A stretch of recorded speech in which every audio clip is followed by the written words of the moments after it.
Welcome back from the break. और break पे जाने से पहले आपको मैं दिखा रहा था कुछ डिस्क्रिपेंसीज, और जैसे मैं बता रहा था कि कल का इतना बड़ा सच आज का इस वक्त का कितना बड़ा झूठ है।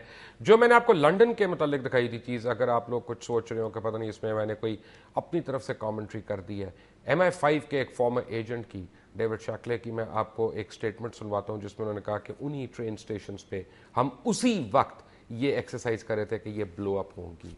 Watch now. There was also an anti-terrorist drill going on 7/7. And again, just like 9/11, they were talking about attacks on the same targets, the same kind of tube stations, and exactly the same time as the actual attack happened, providing some kind of cover for what must be operations orchestrated in some way by. लेकिन एक secret तंजीम, ऐसी तंजीम which cuts across geographical boundaries, उसके मतलब किसने हमें warn किया? उसके मतलब वार्न किया था प्रेसिडेंट जॉन एफ कैनेडी ने। अमेरिका के प्रेसिडेंट थे और उन्होंने इसके मतलब वार्न किया कि एक सीक्रेट तंजीम है जो बड़ी बड़ी जमहूरियतों को और हुकूमतों को फेल कर देती है, मफलूज कर देती है। उसका अपना ही एक निज़ाम है और वो पावर हंगरी है, वो ग्रीड हंगरी है, और वो जंगें भी कराएगी, वो लड़ाइयाँ भी कराएंगे हर तरफ, और मुल्कों को आपस में लड़ाएंगे, लोगों को मरवाएंगे, और इसलिए मरवाएंगे ताकि उनके जो मकासद हैं वो पूरे होते रहें। और फिर इस बात की सज़ा जॉन एफ कैनेडी को अपनी जान के नजराने के तौर पे देनी पड़ी। Watch what John F Kennedy said on a radio now. Ladies and gentlemen, the very word secrecy is repugnant in a free and open society, and we are as a people inherently and historically opposed to secret societies, to secret oaths, and to secret proceedings. For we are opposed around the world by a monolithic and ruthless conspiracy that relies primarily on covert means for expanding its sphere of influence, on infiltration instead of invasion, on subversion instead of elections, on intimidation instead of free choice. It is a system which has conscripted vast human and material resources into the building of a tightly knit, highly efficient machine that combines military, diplomatic, intelligence, economic, scientific, and political operations. Its preparations are concealed, not published. Its mistakes are buried, not headlined. Its dissenters are silenced, not praised.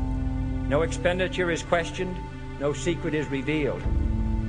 That is why the Athenian lawmaker Solon decreed it a crime for any citizen to shrink from controversy.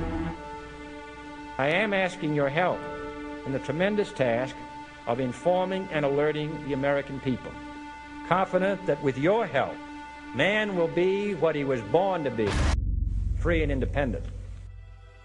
I am asking for your help. ये John F Kennedy के अल्फाज थे, और उसके बाद और थोड़ी अरसे के बाद उनको गोली मार दी गई और वो मर गए। लेकिन जॉन एफ कैनेडी के पीछे ली ऑसवेल्ड का नाम आता था कि जनाब उसने कत्ल किया। बाद में पता चला वो भी बेचारा अपना कोई ऐसा ही था जिसको नहीं पता था। इस वक्त मुझे जिस बात पे दुख है, मुझे दुख इस बात का है कि जब उसामा बिन लादेन वाला या एबटाबाद वाला वाक़या हुआ एबटाबाद के अंदर, और उस दिन सबसे पहले सदर ओबामा की स्पीच आई और उसके बाद पाकिस्तान के अंदर बिल्कुल सन्नाटा छा गया।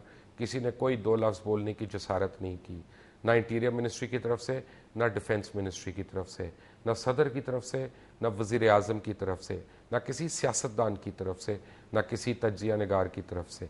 और कई घंटे के बाद जब वजारत दाखिला का बयान आया तो उनके दो बयानात जो आगे पीछे आए उनमें भी तजाद था, और बिल आखिर उसमें यह कहा गया कि उसामा बिन लादेन को हलाक कर दिया गया है, लेकिन इसमें पाकिस्तानी फोर्सेस शरीक नहीं थीं।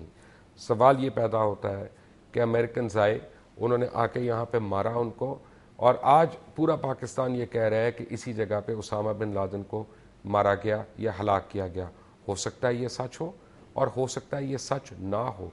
तो बग़ैर देखे, बग़ैर शवाहिद के, बग़ैर सबूत के पाकिस्तानी हुकाम किस तरह एग्री कर रहे हैं कि उसामा बिन लादेन को इसी जगह पे इसी वक्त हलाक किया गया?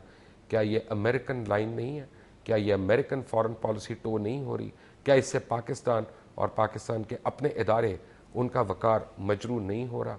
जब हम कल आएंगे तो खरी बात में आपको हम बहुत सी ऐसी चीज़ें दिखाएंगे जिससे आपको पता चलेगा कि इंटरनेशनल और ग्लोबल कॉन्स्पिरेसीज जो हैं उनका चौथा फेज़ पाकिस्तान के अंदर क्या हो सकता है। All of that tomorrow. अल्लाह हाफिज़।